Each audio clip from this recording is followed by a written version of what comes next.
Wisdom doesn't always look wise when it's on its knees in a field while three men laugh from a fence. Carl Pike said, "Gene, you're putting factory waste in your best soil."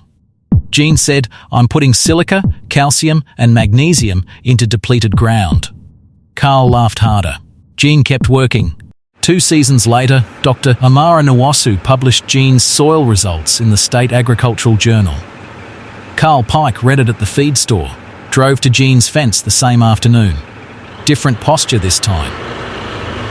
Subscribe right now, because what Gene discovered about coal fly ash, every farmer with depleted soil needs to understand. My father farmed this land from 1951. Same 140 acres. By the time I took over, the north field had been cropped continuously for 40 years. Topsoil depth down to 4 inches. Yield declining every season. The coal power plant 3 miles north had been stockpiling fly ash since 1987. 40-acre disposal pond full to capacity. Plant manager offered free removal to anyone who'd haul it. Every farmer said no. Gene said, "I'll take it." Coal fly ash, classified by the USDA as a beneficial use material, contains silicon dioxide, calcium oxide, magnesium oxide, and trace minerals documented to increase soil pH stability and cation exchange capacity in acidic depleted soils. Marcus Reed, USDA extension agent, had promoted fly ash amendment programs 3 years without one farmer listening. Gene called him Monday. Marcus drove out Tuesday.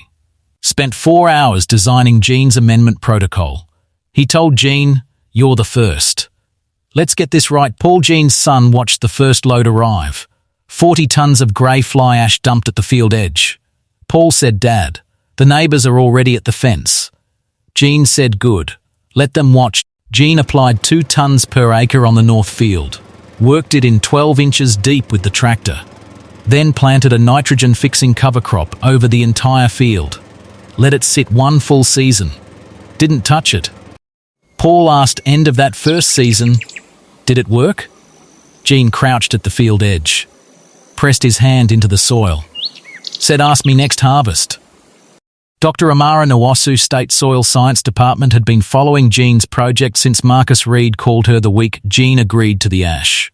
She visited every 6 weeks, took samples every visit, documented everything without exception. 6-month soil analysis documented by Dr. Nwosu showed Northfield pH corrected from 5.1 to 6.4 within 1 season without lime application. Cation exchange capacity increased by 28%. Available calcium up 340%.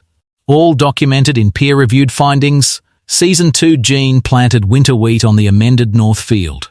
Same seed variety, same weather, same management as his unamended south field. He wanted a clean comparison. No variables except the ash. Carl Pike had stopped laughing by month 4. Had started watching more carefully. Drove past the north field every Tuesday morning. Never stopped.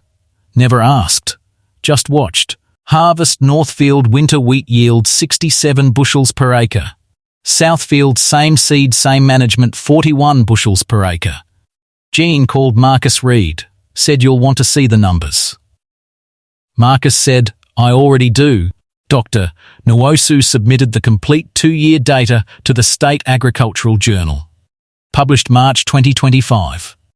Title: Coal Fly Ash Amendment Field Trial Results, Callaway County.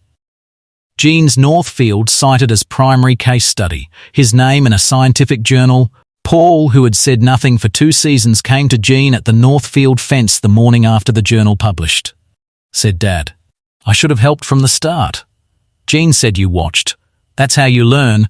In my view, fly ash amendment is one of the most documented and least adopted soil improvement strategies in American agriculture. The USDA National Fly Ash Beneficial Use Program exists in 38 states. It is free to contact. Marcus Reed's number is on the USDA website. Diana Cole, organic market buyer, heard about Gene's yield numbers through Marcus Reed's county newsletter.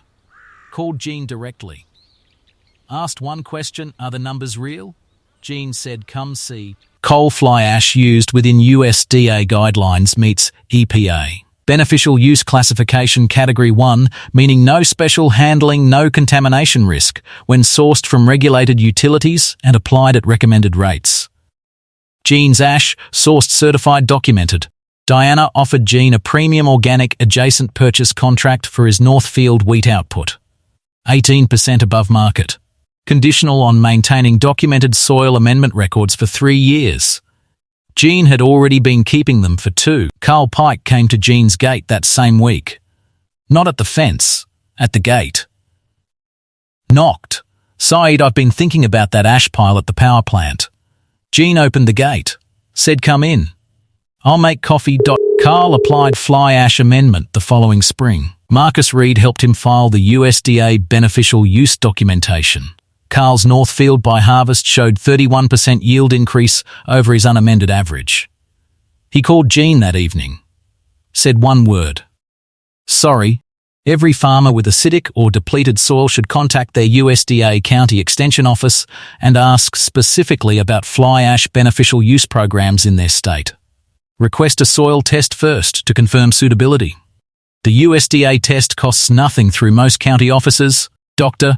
Nwosu told Gene after the journal published that his field trial data had been requested by agricultural extension officers in 7 states. Gene said, "Tell them it starts with 1 load of ash and 3 men laughing." Gene still kneels in that north field every spring. Same posture. Same hands in the soil. Paul kneels beside him now. Carl Pike 3 fields over does the same thing every spring morning. 3 farmers who once stood at different sides of a fence. Now on the same side of the same question. What does this soil need? Subscribe now and share this with every farmer you know. If you enjoyed Gene's story, make sure to subscribe to Rural Law Stories. I spend hours researching these unique cases and editing these videos for you. Let me know your thoughts in the comments below. I read every single one of them.